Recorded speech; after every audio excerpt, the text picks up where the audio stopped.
영어로 필로소피라고 하는 철학은 그리스어인 필로스와 소피아의 합성어입니다.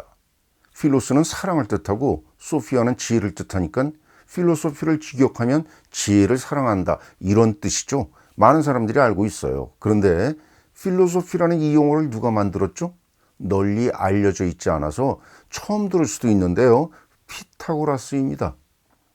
사실 그가 직접 저술한 기록으로 남아있는 것이 지금 하나도 없기 때문에 그의 삶과 관련된 이야기 모두는요, 후대 사람들의 기록들 가운데 단편적으로 전해진 것들 뿐입니다.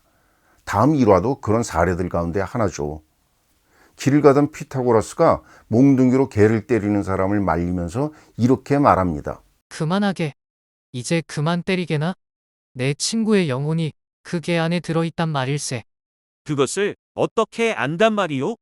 저 비명이 바로 내 친구의 목소리이니까. 이 일화도 피타고라스가 직접 기록하지 않았어요. 그와 같은 시대에 살았던 크세노파네스라는 철학자이자 시인이 쓴 풍자시에 들어있던 겁니다. 여기서 우리는 피타고라스가 육체에서 해방된 영혼이 다른 몸으로 환생한다는 소위 윤회설을 믿었다는 것, 이걸 알 수 있죠. 그로부터 약 2200년이 지난 17세기 영국의 셰익스피어가 피타고라스의 윤회설을 이렇게 인용합니다. 말볼리오. 그대는 왜 그토록 사냥을 반대하오? 피타고라스가 말하기를 도요새의 몸속에 내 할머니의 영혼이 머무를 수도 있다고 하지 않았소? 그렇다면 그대는 그 무지 속에 자신을 계속 가두어 놓으시오. 할머니의 영혼을 강제로 퇴거시키게 될까 두려울 터이니 나는 당신이 새 한 마리도 죽이지 못하는 그 괴상한 정신 상태에서 벗어날 때까지 아는 채 하지 않겠소. 시비아라는 자신의 작품에서 셰익스피어는 피타고라스의 윤회설을 조롱하고 비웃는 것 같아요. 그런데 재밌는 건요, 비슷한 시기에 지구 서쪽 저편 인도에서 석가모니도 윤회설을 내놓았다는 겁니다. 사람의 영혼이 동물 안에 들어가서 사람이 동물로 환생할 수도 있다는 이런 믿음을 피타고라스와 석가모니가 함께 공유했다는 거죠. 피타고라스 학파도 불교도들 같이 모든 생물을 존중해서 동물을 제물로 바치는 관습에 반대했습니다. 그리고 철저한 채식을 권장했다고 합니다.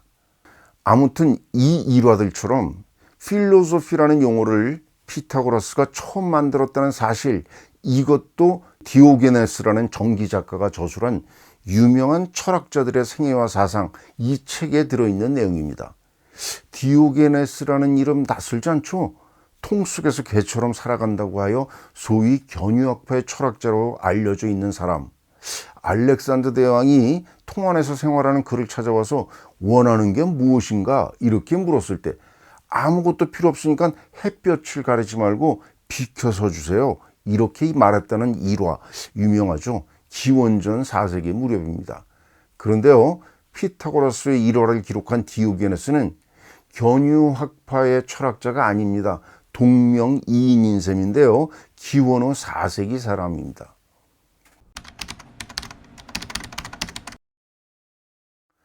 아무튼 디오게네스 덕택에 철학을 나타내는 필로소피가 지혜에 대한 사랑을 뜻하며 피타고라스가 이 용어를 처음 사용했다는 사실을 알게 되었습니다. 하지만 그리 쓸데없어 보이는 이런 지식 머릿속에 넣어두는 게 큰 의미가 있겠어요? 유식한 걸 잘난 체 할 때나 필요할까 별로 중요한 것 같지는 않아요.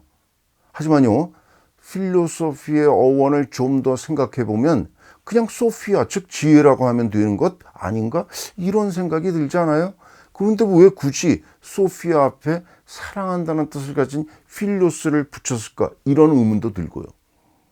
지금 우리는 피타고라스 학파의 살인이라는 전대미문의 미스테리한 사건을 파헤치고 있다는 사실 잊지 않으셨죠? 이 사건이 실제로 일어났는지 그 진위 여부는 물론이고 무리수 때문이라고 하는 살인사건 치고는 매우 희귀한 살인의 동기를 살펴보고 있는 겁니다. 그까지 무리수가 뭐라고 수 때문에 살인사건까지 일어나게 되었는지 정말 이상한 일이죠. 그런데 어쩌면 피타고라스가 처음 사용했다는 필로소피라는 이 용어의 어원에서 그 단서를 찾을 수도 있지 않을까 한번 기대해 봅시다. 피타고라스가 단순하게 소피아 이렇게 하지 않고 그 앞에 필로스를 붙여 넣은 것. 아마도 지혜는 이를 획득하는 과정이 중요하다고 여겼기 때문이 아닐까, 이런 추측을 해봅니다. 그냥 다른 사람에게 전화 들은 것을 머릿속에 채워 넣어뒀다가 필요할 때 밖으로 쏟아내는 것, 이건 지식이죠. 지혜가 아니라는 사실, 여기에 방점을 두었다고 추론할 수 있습니다. 따라서 소위 필로소퍼, 즉 철학자라면 적어도 자신이 스스로 지혜를 얻기 위해 부단하게 노력해야 된다는 사실, 이걸 강조했던 겁니다. 그러므로 철학을 한다는 것은 먼저 의문을 가지고 묻고 따져보는 것, 이게 핵심입니다. 철학 공부를 한다 치고 철학자 아무개는 무슨 파에 속했는지, 계보가 어떻다든지 이런 등의 족보를 암기하면서 그들이 주장하는 건 이러저러하다, 이런 걸 나열하기에 급급한 거, 이건 진정한 철학, 즉 필로소피, 지혜에 대한 사랑이 아니라는 겁니다. 그렇다면 피타고라스는 수학자 이전에 철학자라고 해야 마땅하지 않나요? 우리는 이 질문에 답하기 위해 최초의 철학자로 알려진 탈레스를 만나볼 필요가 있습니다. 그 옛날 18세의 청년 피타고라스가 사모섬에서 밀레투스로 건너가 탈레스를 만난 것 같지요.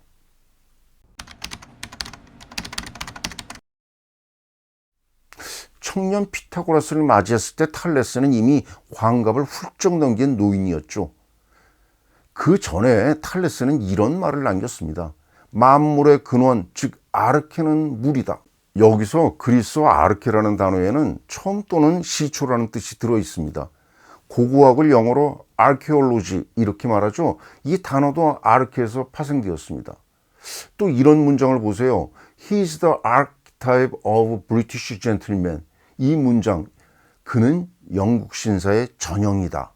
여기서 archetype은 기준이 되거나 특징을 가장 잘 나타내는 본보기, 즉 전형을 뜻하는데요.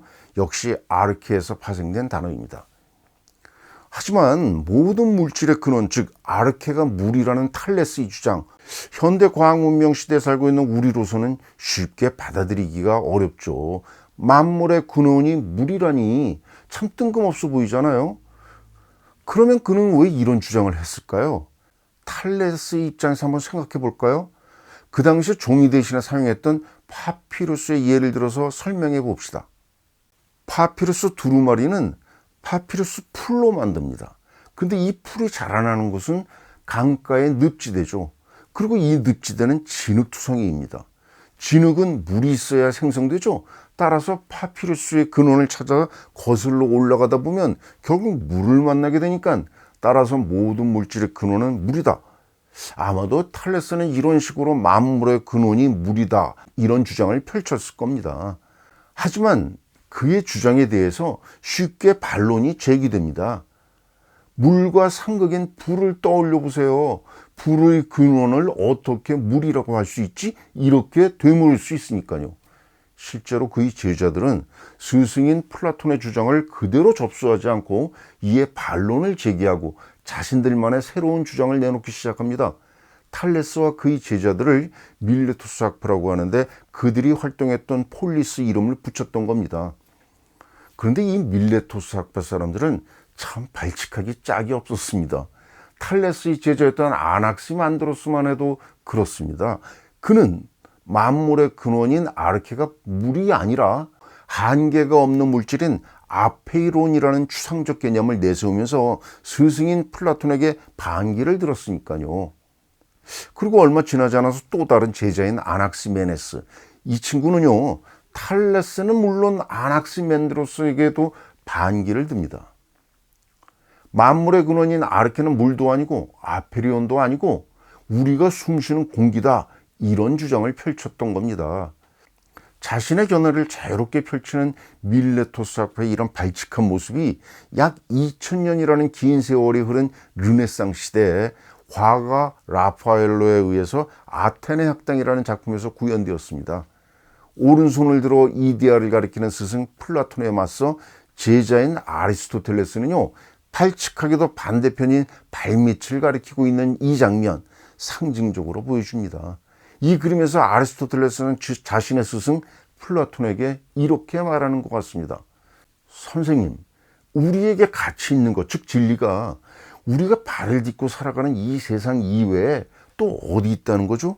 선생님께서는 진리는 저 높은 곳에 위치한 이대 세계에 있다고 말씀하시지만 우리가 닿을 수 없다면 그걸 어찌 알고 경험할 수 있다는 거죠? 플라톤과 아리스토텔레스 사이의 관계를 상징적으로 보여주는 이 장면은 이미 200년 전 아르케가 무엇인지에 대해서 치열하게 논쟁을 벌였던 밀레토스 학파에게서 발견할 수 있습니다. 고대 그리스인들에게는 철학을 논할 때 이런 상황과 분위기가 매우 자연스러웠던 겁니다. 배움의 길을 찾아 사모스를 떠나 밀레토스로 건너가 탈레스를 만났던 피타고라스, 그도 당연히 그리고 자연스럽게 이런 대열에 합류할 기회가 있었습니다.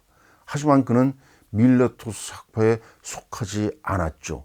탈레스의 권유를 따라서 이집트와 바빌로니아로 유학을 떠났기 때문입니다.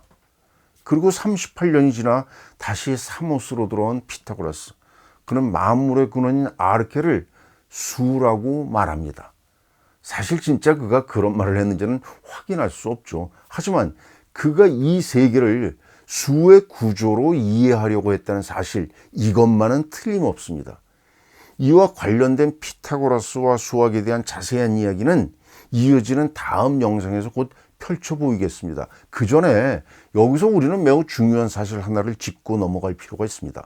중요한 것은 만물은 물이다, 만물은 아페론이다, 또는 만물은 공기다, 아니면 수다, 이런 등등의 답이 아닙니다.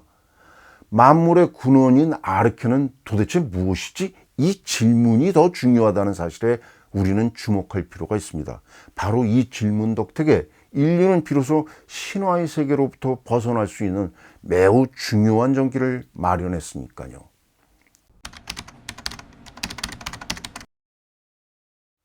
고대 그리스 사람들은 파르테논 신전이 보여주듯이 이 세계를 신화의 관점에서 바라보았습니다. 그만큼 신화는 고대 그리스인들 개개인의 일상생활에 깊숙이 박혀 있었습니다. 하지만 그들이 가졌던 신에 대한 개념은 오늘날의 종교관념과는 분명하게 다르다는 사실을 잊어서는 안 됩니다. 지금의 종교는 그것이 기독교이건 이슬람교이건 모두 신앙을 토대로 하고 또 신앙은 믿음을 토대로 합니다.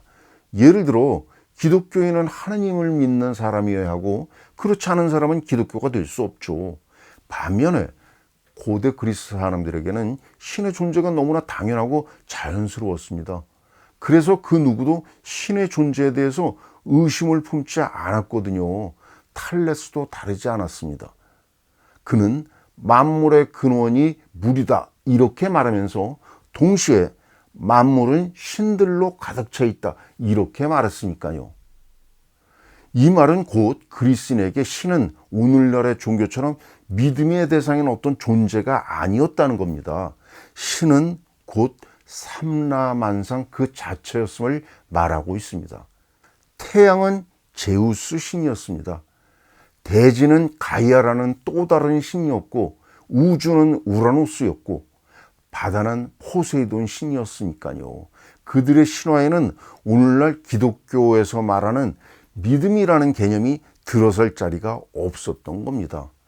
고대 그리스인들이 가졌던 신에 대한 개념이 삼라만상을 뜻하고 그래서 오늘날의 종교와는 다르다는 사실을 또 다른 방식으로 설명할 수 있습니다. 오늘날 우리는 신에 대해 이렇게 말하죠. 신은 사랑이다. 또 어떤 사람은 신은 죽었다 이렇게 말합니다. 또 계룡선에 사는 어떤 사람은 신이 내렸다 이렇게도 말합니다. 이때 신은 주어죠. 맨 앞에 나와요. 그 다음에 수로가 신을 설명합니다. 그런데 고대 그리스 문헌에는 신이 주어가 아닌 수로의 위치에 있습니다. 고대 그리스인들은 인간의 정열적인 사랑을 전달하면서 그것이 바로 신이다 이렇게 말합니다. 전쟁의 참혹한 비극을 말할 때도 그것이 바로 신이다 이렇게 말합니다.